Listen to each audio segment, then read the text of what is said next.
Trend alert, social media is buzzing with what apparently is the latest hot accessory, cross necklaces. I'm wearing mine today. Influencers, celebrities, White House staff, and more have been seen donning the jewelry. The accessories seem to have a renewed sense of popularity on red carpets, social media, and even at protests attended by high-ranking Democrats. It all started with a moment so tense, you could cut the air with a knife. "Take it off," the Liberal TV host sneered, his voice sharp and deliberate, slicing through the chatter of the bustling press room like a warning shot. The command wasn't casual, it was a challenge. A direct hit aimed squarely at Karoline Leavitt, the young political firebrand known for her unapologetic conservatism and bold displays of faith. I don't see this as a new trend, to be honest. Madonna had crosses all over herself back in the 80s, so pop stars wearing crosses is nothing new. But what I found interesting about this was the entire New York Times profile about cross necklaces, as if they had just discovered Christianity existed. I mean, the headline was like, hot new accessory, cross necklaces are all over the White House. It's like, yeah, there's a lot of Christians working for the Trump administration, and they like to openly espouse their faith. It's weird to me. The entire room froze, all eyes snapping toward the object of controversy, the gleaming, oversized cross necklace resting firmly against Karoline's chest. A simple symbol to some, but to Karoline, it meant everything. This wasn't just jewelry. This was her armor, her story, her survival. It's frankly ridiculous that anyone in this room would even suggest that President Trump is doing anything for his own benefit. That's all he's doing!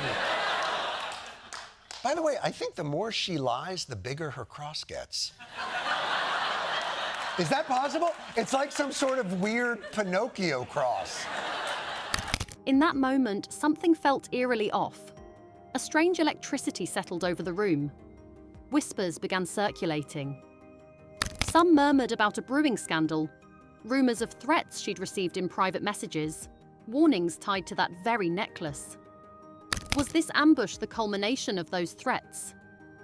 The tension escalated, suspense thickening like fog. The president can't be bought. I'm not even upset with this lady, because just rolling with the punches is clearly the only strategy for happiness when you're working for Trump. Who was this woman standing silently under such heavy fire? Karoline Leavitt, a name that until recently few outside conservative circles knew. A rising star in American politics, she carved her way through vicious media storms with poise, charm, and unshakable conviction. She had faced mocking headlines, biting commentary, and social media witch hunts, all for her refusal to silence her beliefs. But this attack felt different. Personal, targeted, dangerous. Is this issue of declining religiosity, especially among young people. And one of the things that I found just in my own experience going to Mass and talking to folks my age is that the ones who are interested in religion like a really traditional version of religion, whether it's the Catholic Church, Orthodoxy, Anglican, which some people refer to as sort of Catholic light. Born into a modest New Hampshire family, Karoline was no stranger to hardship. Her father, a local mechanic. Her mother, a Sunday school teacher. Faith wasn't just spoken in the Leavitt house, it was lived. Each meal began with prayer. Every struggle met with scripture. From the outside, theirs was a humble, quiet life. But for Karoline, this upbringing forged a steel will. A resolve not even national media giants could shake. So you're kind of seeing this division where you have one sector of young people becoming less religious than ever, but the ones who are really interested in like the 2,000-year-old theology and the very traditional movements and the sort of Gothic architecture and all of these things that they feel they don't get in other parts of their life. As she grew older, Karoline's convictions only deepened. In college, she became known as the girl with the cross, a nickname that carried both admiration and mockery. Her classmates may have whispered, but Karoline never wavered. The necklace stayed. It had been her grandmother's, passed down as a blessing and a shield. Trump's very open secret has always been he doesn't believe in or care about any policy issue at all. He wants attention, he wants his ego stroked, and he wants money. He wants wads and wads of money. But behind the necklace lay darker stories.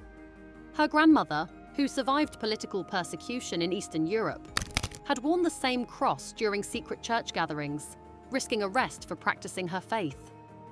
That piece of jewelry bore witness to secret prayers, whispered hymns, and guards who would jail believers for less. When Karoline inherited it, her grandmother had whispered, "Never take it off. Never let them steal your faith."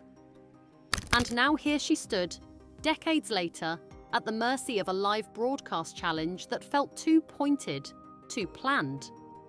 Was this coincidence or conspiracy?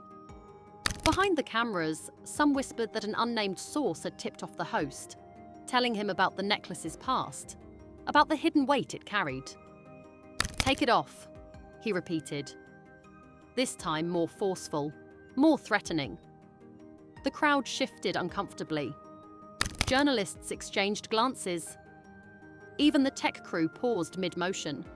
This was no longer a debate about politics. This was an assault on identity. Karoline didn't flinch. Her spine straightened. Her hand rose slowly, fingers brushing the cross like a soldier touching a medal before battle. The room held its breath. "You want me to take off my faith?" she asked softly, her voice steady but rich with underlying steel. "Because that's what this represents. My faith, my strength, my survival." Her words fell like thunder. The host's smirk faltered. Cameras zoomed in. Viewers at home leaned closer to their screens. "This cross isn't a decoration," she continued. "It's a memory of persecution my family endured. It's a reminder that freedoms, even the freedom to wear this, were paid for in secret prayers and silent defiance." The mystery deepened. Viewers flooded social media, asking, who was this grandmother? What dangers had she faced? Why had Karoline been warned recently to stop wearing the cross? No one knew for sure. But a leak on an obscure online forum claimed Karoline had been sent anonymous messages, warnings that her faith made her a target. The post vanished minutes later, but not before screenshots spread like wildfire. Conspiracy or paranoia? No one could tell, but standing there under the hot lights, Karoline seemed fully aware of the possible risks. Still, she chose defiance. She clutched the necklace tighter. "I won't remove this. Not now, not ever. Not because of discomfort, disagreement, or even danger. This stays." Silence. Then whispers. Then murmurs from the crowd. A producer motioned frantically off camera. The host cleared his throat, suddenly unsure. But Karoline pressed on. "Freedom of expression means nothing if we're forced to hide symbols of faith, of identity, of history. This cross reminds me of strength I didn't earn, but inherited. From women who risked everything for what they believed. You want me to take that off? I refuse." For a moment, the suspense turned dark. Rumors swirled. Had someone sabotaged this event? Was the host a pawn in something deeper? Conspiracy theorists online exploded with speculation. Secret factions, media manipulation, hidden threats. No one could prove anything. But the danger felt real. Karoline gently let the necklace fall back to her chest. "You can shame me, mock me, threaten me, but you cannot make me afraid of who I am." Applause broke like a dam. Unexpected, fierce. Even some of the skeptical journalists clapped, torn between shock and respect. The host lowered his eyes, knowing he'd lost control of the narrative. And in the shadows, hidden from cameras, security guards stiffened. They'd been warned of possible threats. A mysterious figure was seen lurking outside the venue earlier. The source never identified. Tension lingered, but Karoline stood firm. This wasn't just politics anymore. This was legacy. Family. Courage passed down through hardship and danger. The cross necklace gleamed under the lights. Untouched, unbroken. Later, as media outlets scrambled to spin the story, some calling her a hero, others mocking the cross drama, one unsettling detail emerged. A strange package had arrived at Karoline's office days earlier. No return address. Inside, a torn photograph of her grandmother's church, burned at the edges. A message scribbled in red ink. Take it off. The police were investigating. No suspects, no clues. But the threat hung heavily in the air. Was this linked to the live broadcast ambush? Or the dark past her necklace carried? No one knew.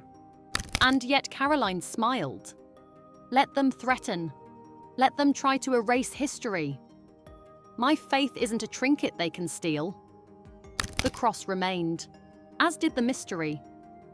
In the days that followed, opinion pieces raged, some calling her brave, others branding her stubborn.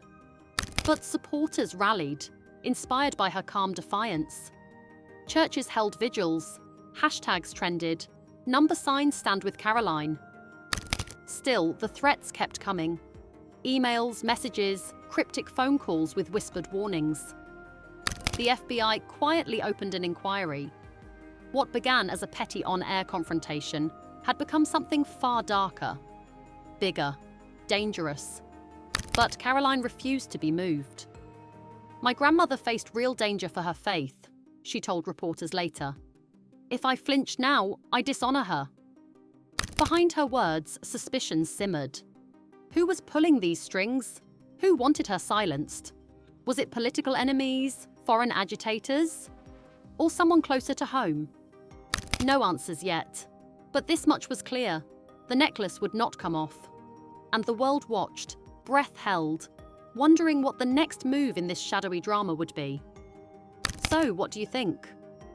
Was this just a clash of views, or something deeper, more sinister lurking beneath the surface? Is Karoline Leavitt a symbol of quiet strength in a world growing hostile to faith, or a player in a larger hidden battle? We want to hear from you. Drop your thoughts in the comments below. Do you believe the threats are real? Is this an orchestrated attack or coincidence? And if you want to stay updated on this story, and all the latest drama, mystery and controversy swirling in the world of politics and celebrity, don't forget to hit that subscribe button. More secrets are bound to surface. You won't want to miss them.